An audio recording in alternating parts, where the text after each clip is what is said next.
Assalamualaikum warahmatullahi wabarakatuh. Pada video kali ini kami dari kelompok 1 akan menjawab pertanyaan atas materi yang telah kami jelaskan sebelumnya. Kami yang beranggotakan 1. Dewi Nurul Latifatul Hidayah, 2. Dias Erlangga Official Utama, 3. Ilham Thohir Arif. Pertanyaan yang pertama, mengapa manusia sebagai khalifah fil ard?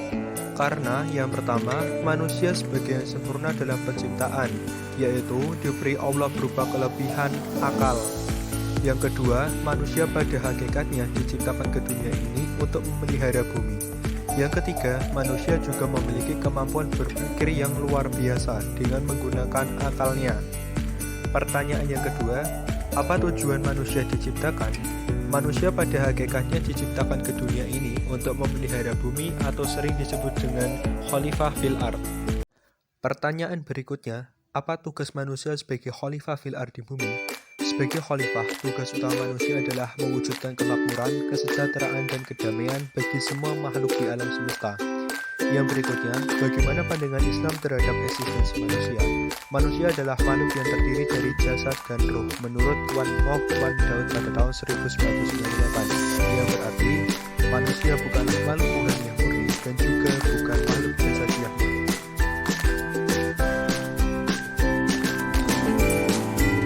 Kemudian, mengapa Allah Subhanahu wa Ta'ala menciptakan manusia? Manusia pada hakikatnya diciptakan ke dunia ini untuk memelihara bumi. Yang kedua, apa akibatnya jika kita tidak menjaga dan melestarikan fasilitas Allah Subhanahu wa Ta'ala tersebut? Akan ada banyak akibat jika manusia tidak menjaga fasilitas yang telah Allah berikan, contohnya alam semesta ini. Apabila manusia tidak menjaga alam semesta ini, maka akan menyebabkan peluang terjadinya bencana alam yang semakin tinggi. Sebutkan contoh khalifah fil ard dan berikan penjelasannya. Seluruh manusia, karena manusia pada hakikatnya diciptakan ke dunia ini untuk memelihara bumi atau sering disebut dengan khalifah fil ard. Yang kedua, apa yang bisa kita lakukan sebagai mahasiswa untuk menerapkan khalifah fil ard dalam kehidupan sehari-hari? Yang pertama, menuntut ilmu secara sungguh-sungguh. Yang kedua, tidak membuang sampah sembarangan, menjaga kebersihan lingkungan. Dan yang ketiga, saling tolong-menolong dalam bermasyarakat. Apa saja asumsi dari pemikir barat tentang definisi manusia? Yang pertama, menurut Socrates, hakikat manusia adalah makhluk yang ingin tahu dan membutuhkan orang lain untuk membantunya mengobati penyakit ketidaktahuannya itu. Yang kedua, menurut René Descartes, berpendapat bahwa berpikir itu sangat sentral dalam manusia dan manusia itu menyadari eksistensi atau keberadaannya karena mereka berpikir. Cogito ergo sum.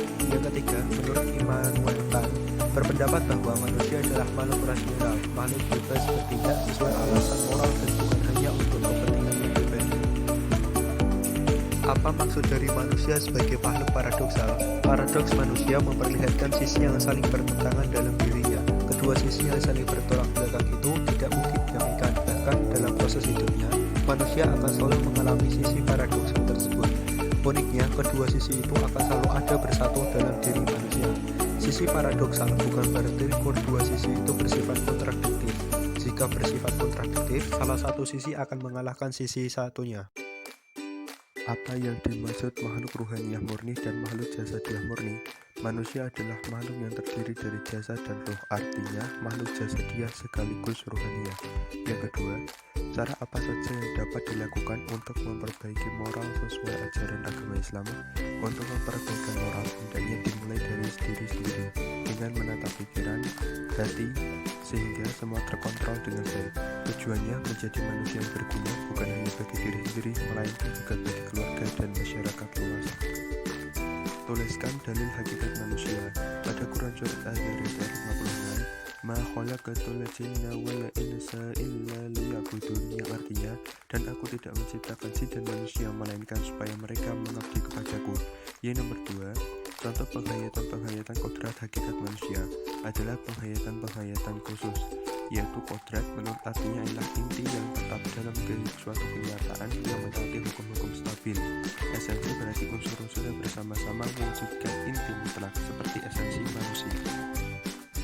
Berikutnya, apa perbedaan tugas khalifah fil ard dalam konteks individual dengan konteks sosial?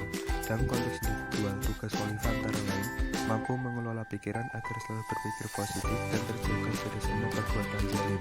Dalam konteks sosial adalah amar ma'ruf nahi munkar,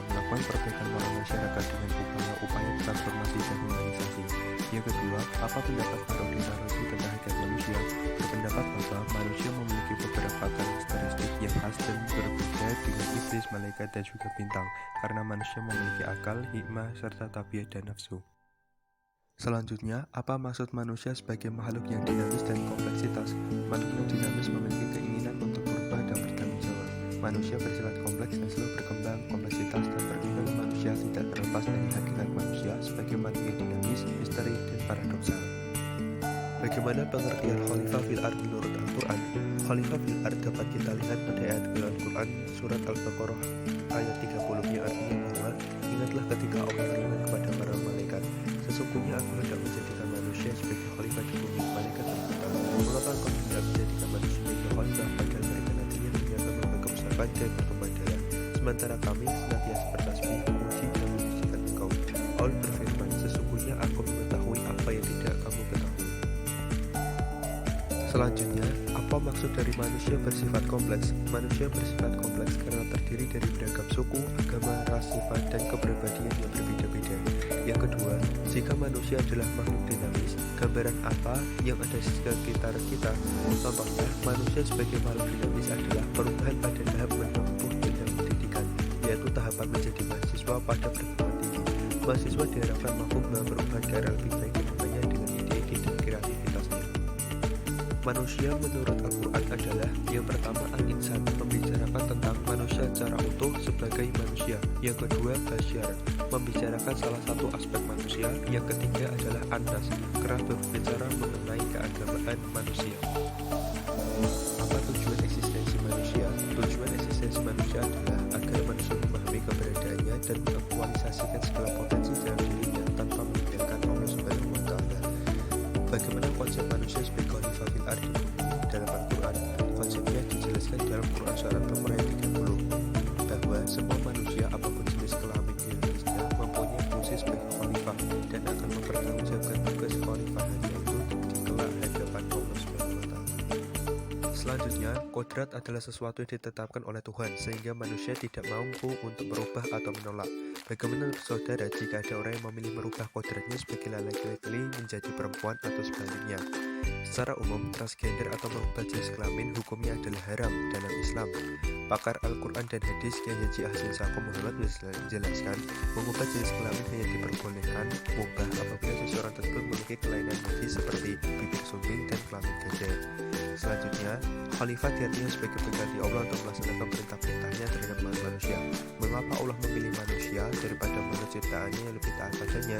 Karena manusia memiliki kelebihan wawasan intelektual dan keterampilan yang tidak dimiliki oleh para malaikat.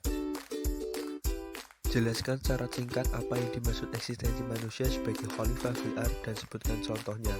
Manusia adalah makhluk Tuhan yang diberi tanggung jawab untuk mengelola kehidupan di muka bumi, atau dalam istilah Al-Quran disebut khalifah fil ard. Contohnya seperti menjaga kerukunan antara manusia, menyayangi semua makhluk yang ada di bumi dan merawatnya. Kemudian, apa maksud dari manusia sebagai khalifah fil ard? Yang pertama, manusia sebagai yang sempurna dalam penciptaan karena diberi kelebihan oleh Allah berupa akal. Yang kedua, manusia pada hakikatnya diciptakan ke dunia ini untuk memelihara bumi. Yang ketiga, manusia juga memiliki kemampuan berpikir yang luar biasa. Kemudian, apa tugas dari khalifah dalam konteks sosial? Tugasnya adalah amar ma'ruf nahi munkar, melakukan perbaikan moral masyarakat dengan upaya-upaya transformasi dan humanisasi. Bagaimana realita kemanusiaan saat ini? Apakah telah sesuai dengan hakikatnya? Sudah, saat ini sudah banyak manusia yang menyadari pentingnya toleransi dan tugas manusia di muka bumi ini selain beriman kepada Allah, tapi juga bertugas memelihara keamanan, kerukunan, dan kenyamanan bersama.